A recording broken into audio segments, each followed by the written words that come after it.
pleased to be joined on another edition of 14 with 14 by young Nottingham native Jordan Kelsall.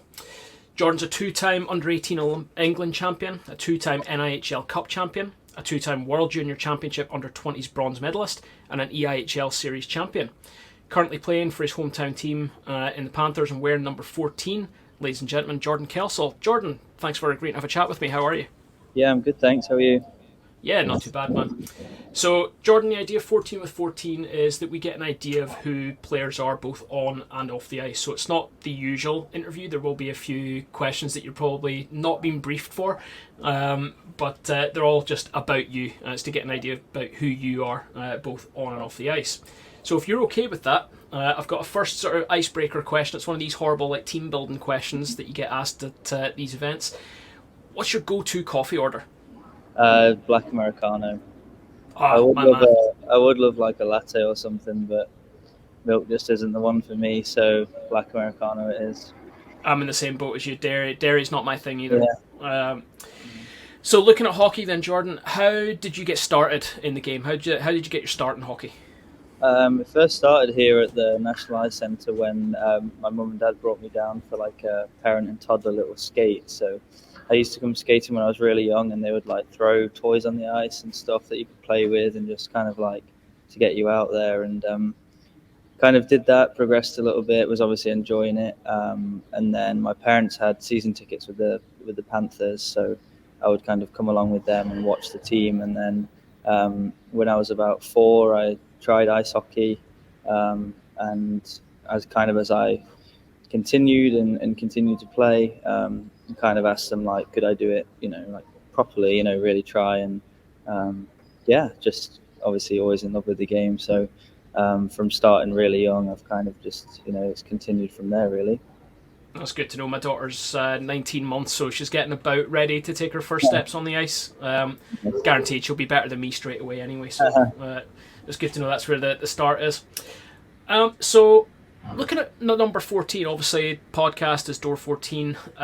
So we like to ask the number 14s, why 14? Does it hold any special significance for you? I used to wear 14 when I was playing for the Nottingham junior system here. Just kind of, it was quite random. I always used to wear it. And when I moved away and played for other teams, 14 was retired, so I could never really wear it. And down in Swindon, it was retired. So when I had the opportunity to come back, when I was in Swindon, I wore 22. And 22 is retired here by Paul Adey. So I kind of was like, perfect time to put back on what I used to wear here and wore 14 again. So yeah, when I was a junior, I wore it. So that was kind of why. Was it a number that was just handed to you, or did you? Just handed to me like completely random, and it kind of stuck. So yeah, I like it. Cool. So looking away from the game, if you want to switch off from what's going on the ice, what's your favourite movie or TV show to binge watch, or the one that you'll watch over and over again just to have that noise in the background? Yeah, recently I would say The Traitors, but don't spoil anything. I haven't seen the last 2. I'm midway through season 2, but if I was to binge watch something, we often just put Friends on. But yeah, right now The Traitors. So yeah, nice. So you kind of mentioned about your parents bringing you down to the NIC and everything. So it may be the same answer here, but I'm going to ask, who or what do you think's been the biggest influence on your hockey career so far? Yeah, it was definitely my parents. My parents never played, just watched. So the support that they've given me, my entire kind of career to keep, pushing me forward, and also like the sacrifice that they've made for me to, play the sport I love now professionally. I've kind of always looked up to them, and my dad, he was sporting in cricket and football. So I can't play football at all. I tried cricket a little bit, but hockey just stuck for me. And kind of them always pushing me along and being supportive really helped. So I would say my parents. Good. It's a consistent thread, I think, throughout a lot of these interviews that I've done, that parents seem to be the thing that a lot of players hold up there as being the biggest influence they've had. So, Jordan, let's put you in the locker room pre-game. You've been handed the aux cord, well, old school maybe the aux cord. Now it's you've signed in the Bluetooth on the speakers. Yeah. What are you playing to hype up the guys?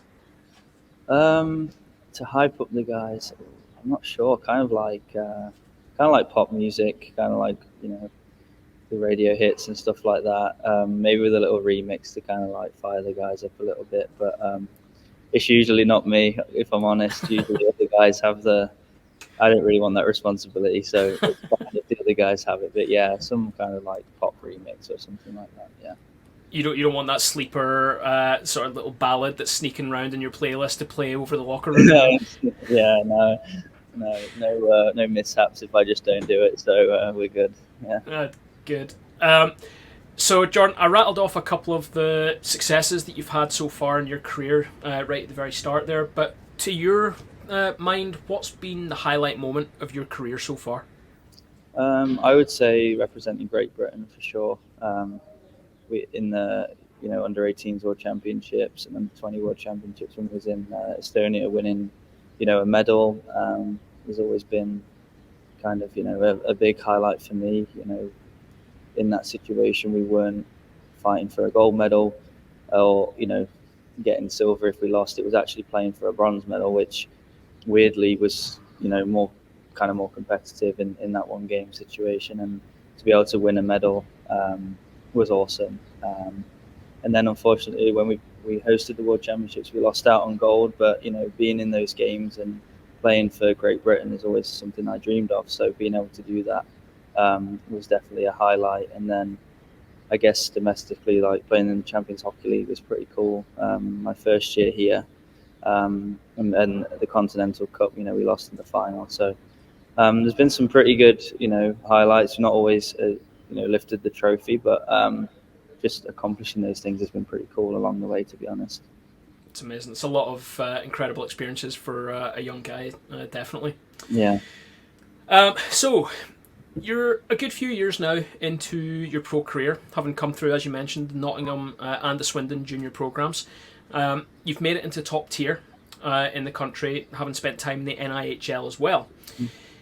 Development is always top of people's agendas now when they're talking about young guys like yourself coming through, and you mentioned about representing GB and the role of the leagues in the country and developing that next GB talent. Is it a difficult decision these days for young guys like yourselves when looking at the league that you want to play in? Obviously, Elite League has its fairly steep import number. You drop down into the league below, you're almost guaranteed ice time. Is it a difficult decision now, or when the Elite League comes knocking, is it an easy one? I suppose it is difficult now, with the blend of the imports and the Brits in our league. I think for me, it's about what role you're going to have in each situation and kind of figuring out what you want to get from each one, right? So, like, if you want to be, a power play player and playing a significant amount of minutes, then maybe you need to look at something else versus, maybe going to a bigger team here, just with the nature of how the imports are. But yeah, I think it's just about weighing up what you personally need for your game to maximize, your development and what you're looking to do. And having said that, I also don't think going necessarily down a league is always the best option. I think if you can play at the highest possible level you can, you always should do. And, I've always aspired to play as high as I can, and I still do. And I think if an opportunity comes, you always have to look at them.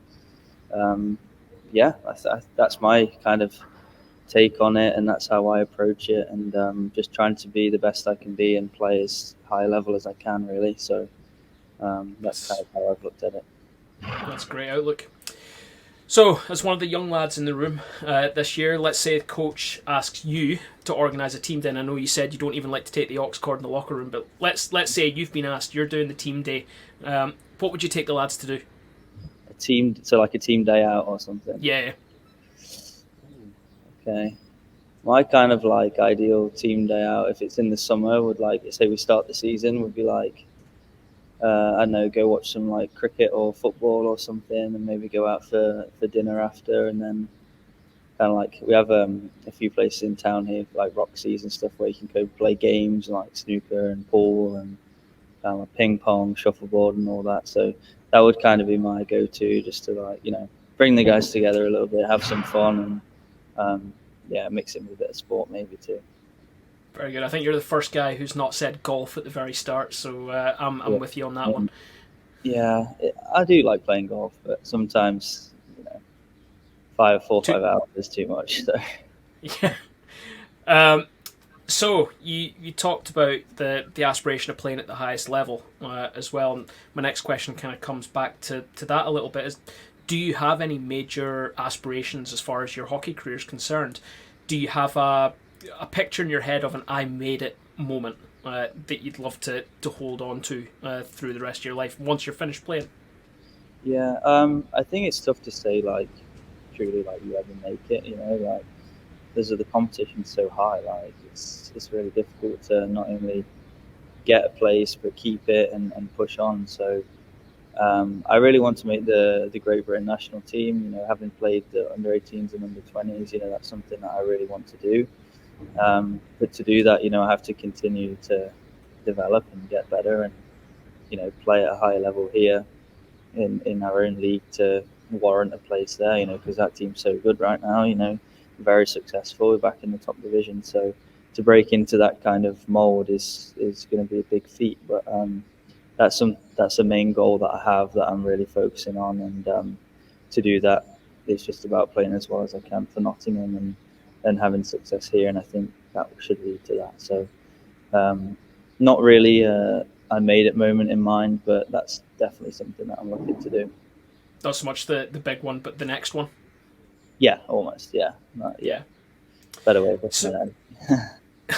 So, away from the game, then, how do you switch off, Jordan? How do you put hockey to one side? Have you got any other interests away from the game?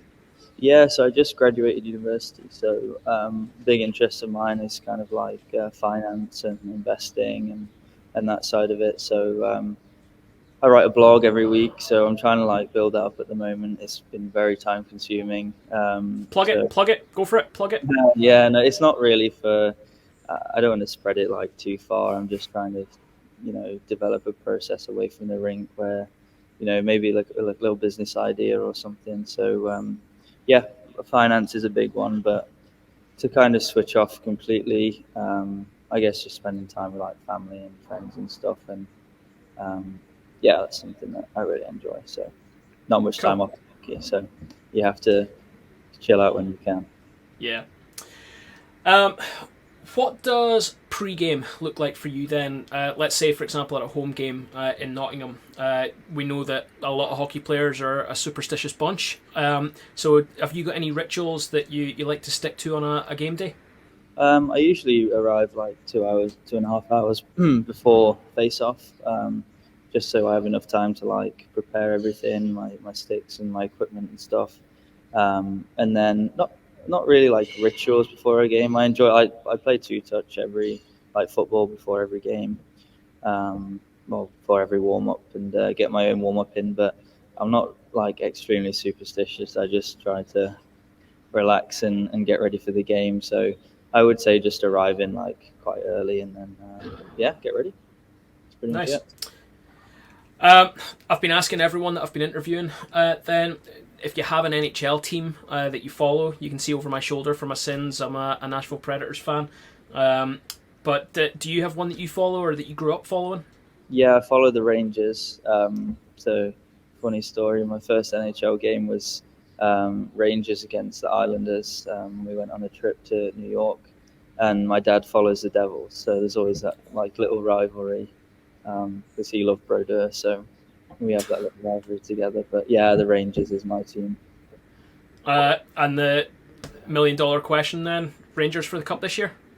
Oh, I'd love to see it, but you just never know. They seem to struggle in the playoffs in that side of the conference. So join the club. Join the club here with these guys.